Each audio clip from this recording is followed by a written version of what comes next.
Olá, senhoras e senhores, bom dia, boa tarde, boa noite. Sejam bem-vindas, sejam bem-vindos ao terceiro episódio da Lei número 8.906, que trata sobre o Estatuto da Advocacia, a Ordem dos Advogados do Brasil, a OAB. Galera, esse episódio já está devidamente atualizado com a Lei número 14.365. E outra novidade que estamos trazendo é que os artigos que já foram cobrados, aqui no YouTube você vai conseguir ver quando ele foi cobrado e quantas vezes ele foi cobrado, qual prova ele foi cobrado. E para quem está nas plataformas somente de áudio, nós colocamos um sino tibetano, que além de trazer paz, vai te indicar o artigo que já caiu, você vai ficar mais esperto. Vamos lá, galera.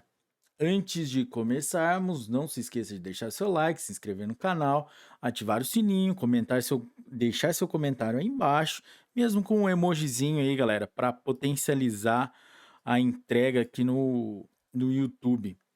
Vamos lá? Artigo 7º-A. São direitos do advogado. Inciso 1. Gestante. A linha A. Entrada em tribunais sem ser submetida a detectores de metais e aparelhos de raio-x. A linha B. Reserva de vaga em garagens dos fóruns dos tribunais. Inciso 2. Lactante. Adotante ou que der à luz acesso à creche, onde houver, ou a local adequado ao atendimento das necessidades do bebê. Inciso 3. Gestante, lactante, adotante ou que der à luz, preferência na ordem das sustentações orais e das audiências a serem realizadas a cada dia, mediante comprovação de sua condição. Inciso 4. Adotante ou que der à luz, suspensão de prazos processuais, quando for a única patrona da causa, desde que haja notificação por escrito ao cliente. Parágrafo 1º. Os direitos previstos à advogada gestante ou lactante aplicam-se enquanto perdurar, respectivamente, o estado gravídico ou o período de amamentação. Parágrafo 2º. Os direitos assegurados nos incisos 2 e 3 deste artigo à advogada adotante ou que der à luz serão concedidos pelo prazo previsto no artigo 392 do Decreto-Lei nº 5.452, de 1º de maio de 1943, a Consolidação das Leis do Trabalho. Parágrafo 3º. O direito assegurado no inciso 4 deste artigo à advogada adotante ou que der à luz será concedido pelo prazo previsto no parágrafo 6º do artigo 313 da Lei nº 13.105, de 16 de março de 2015, o Código de Processo Civil. Artigo 7º-B. Constitui crime violar direito ou prerrogativa de advogado, previstos nos incisos 2, 3, 4 e 5 do caput do artigo 7º desta lei. Pena: detenção de 2 a 4 anos e multa. Galera, fiquem atentos porque foi redação dada pela Lei número 14.365 de 2022. Essas penas foram aumentadas. Capítulo 3 da inscrição. Artigo 8º. Para a inscrição como advogado é necessário: inciso 1. Capacidade civil. Inciso 2. Diploma ou certidão de graduação em direito, obtido em instituição de ensino oficialmente autorizada e credenciada. Inciso 3. Título de eleitor e equitação do serviço militar, ser brasileiro. Inciso 4. Aprovação em exame de ordem. Inciso 5. Não exercer atividade incompatível com a advocacia. Inciso 6. Idoneidade moral. Inciso 7. Prestar compromisso perante o Conselho. Parágrafo 1º. O exame da ordem é regulamentado em provimento do Conselho Federal da OAB. Parágrafo 2º. O estrangeiro ou brasileiro, quando não graduado em direito no Brasil, deve fazer prova do título de graduação obtido em instituição estrangeira devidamente revalidado, além de atender aos demais requisitos previstos nesse artigo. Parágrafo 3º. A inidoneidade moral, suscitada por qualquer pessoa, deve ser declarada mediante decisão que obtenha, no mínimo, 2/3 dos votos de todos os membros do conselho competente, em procedimento que observe os termos do processo disciplinar. Parágrafo 4º. Não atende ao requisito de idoneidade moral aquele que tiver sido condenado por crime infamante, salvo reabilitação judicial. Artigo 9º. Para inscrição como estagiário é necessário: inciso 1. Preencher os requisitos mencionados nos incisos 1, 3, 5, 6 e 7 do artigo 8º. Inciso 2. Ter sido admitido em estágio profissional de advocacia. Parágrafo 1º. O estágio profissional de advocacia, com duração de 2 anos, realizado nos últimos anos do curso jurídico, pode ser mantido pelas respectivas instituições de ensino superior, pelos conselhos da OAB, ou por setores, órgãos jurídicos e escritórios de advocacia credenciados pela OAB, sendo obrigatório o estudo desse estatuto e do Código de Ética e Disciplina. Parágrafo 2º. A inscrição do estagiário é feita no conselho seccional em cujo território se localize seu curso jurídico. Parágrafo 3º.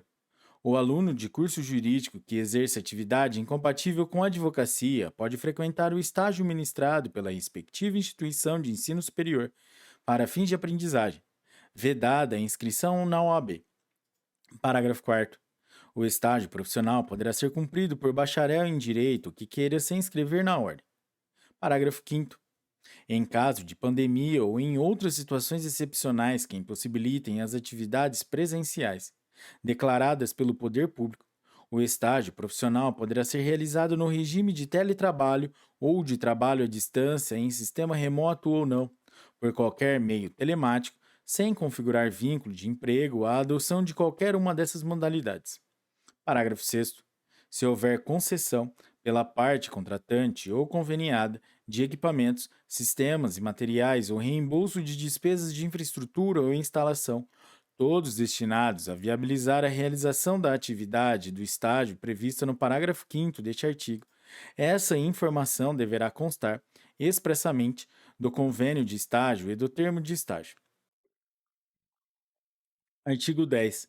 A inscrição principal do advogado deve ser feita no Conselho Seccional, em cujo território pretende estabelecer o seu domicílio profissional, na forma do Regulamento Geral.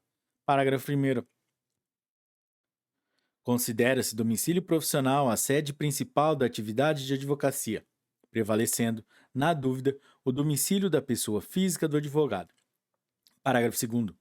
Além da principal, o advogado deve promover a inscrição suplementar nos conselhos seccionais, em cujos territórios passar a exercer habitualmente a profissão, considerando-se habitualidade a intervenção judicial que exceder de 5 causas por ano. Parágrafo 3º. No caso de mudança efetiva de domicílio profissional para outra cidade federativa, deve o advogado requerer a transferência de sua inscrição para o conselho seccional correspondente. Parágrafo 4º. O Conselho Seccional deve suspender o pedido de transferência ou de inscrição suplementar, ao verificar a existência de vício ou ilegalidade na inscrição principal, contra ela representando o Conselho Federal. Artigo 11. Cancela-se a inscrição do profissional que, inciso 1, assim o requerer. Inciso 2, sofrer penalidade de exclusão. Inciso 3, falecer. Inciso 4, passar a exercer, em caráter definitivo, atividade incompatível com a advocacia. Inciso 5, perder qualquer um dos requisitos necessários para a inscrição. Parágrafo 1º. Ocorrendo uma das hipóteses dos incisos 2, 3 e 4, o cancelamento deve ser promovido, de ofício, pelo conselho competente ou em virtude de comunicação por qualquer pessoa. Parágrafo 2º. Na hipótese de novo pedido de inscrição, que não restaura o número de inscrição anterior, deve o interessado fazer prova dos requisitos dos incisos 1, 5, 6 e 7 do artigo 8º. Parágrafo 3º. Na hipótese do inciso 2 deste artigo, o novo pedido de inscrição também deve ser acompanhado de provas de reabilitação. Artigo 12. Licencia-se o profissional que, inciso 1, assim o requerer, por motivo justificado. Inciso 2, passar a exercer, em caráter temporário, atividade incompatível com o exercício da advocacia. Inciso 3, sofrer doença mental considerada curável. Artigo 13. O documento de identidade profissional, na forma prevista no Regulamento Geral, é de uso obrigatório no exercício da atividade de advogado ou de estagiário e constitui prova de identidade civil para todos os fins legais. Artigo 14. É obrigatória a indicação do nome do nome e do número de inscrição em todos os documentos assinados pelo advogado, no exercício de sua atividade. Parágrafo único. É vedado anunciar ou divulgar qualquer atividade relacionada com o exercício da advocacia ou o uso da expressão escritório de advocacia, sem indicação expressa do nome e do número de inscrição dos advogados que o integrem ou o número de registro da sociedade de advogados na OAB. Capítulo 4 da Sociedade de Advogados. Artigo 15. Os advogados podem reunir-se em sociedade simples de prestação de serviços de advocacia ou constituir sociedade unipessoal de advocacia, na forma disciplinada nesta lei e no regulamento geral. Parágrafo 1º. A sociedade de advogados e a sociedade unipessoal de advocacia adquirem personalidade jurídica com o registro aprovado dos seus atos constitutivos no Conselho Seccional da OAB, em cuja base territorial tiver sede. Parágrafo 2º. Aplica-se à sociedade de advogados e à sociedade unipessoal de advocacia o Código de Ética e Disciplina, no que couber. Parágrafo 3º. As procurações devem ser outorgadas individualmente aos advogados e indicar a sociedade de que façam parte. Parágrafo 4º.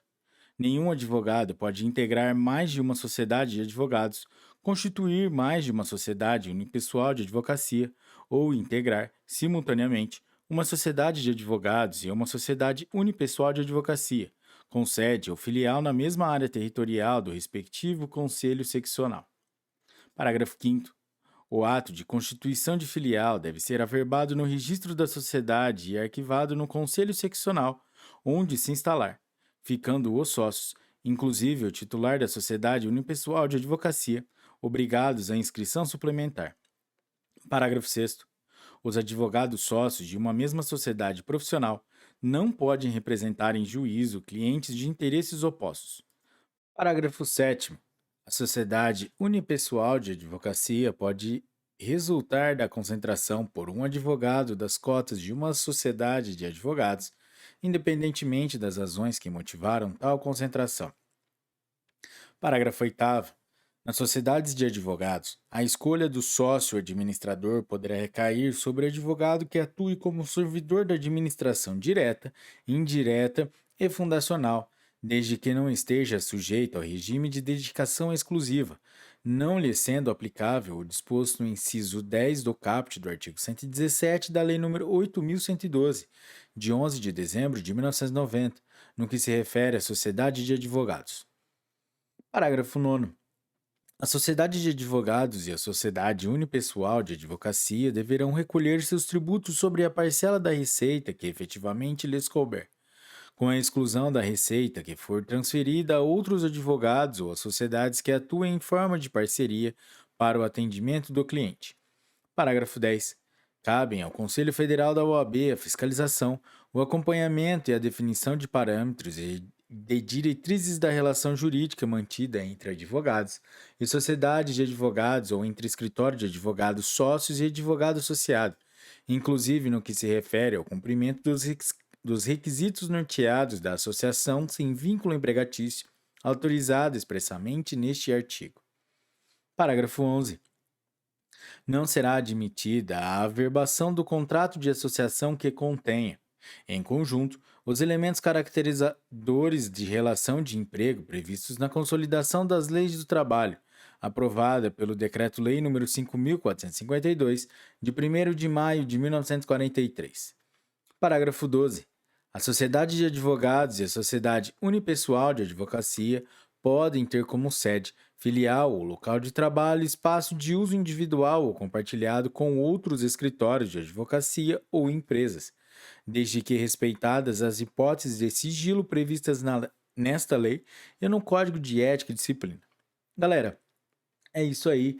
Esse foi o terceiro episódio da Lei número 8.906, que trata sobre o Estatuto da Advocacia. Galera, se você chegou até aqui, deixe o seu like, compartilhe com seus amigos e até a próxima. Bons estudos. Tchau!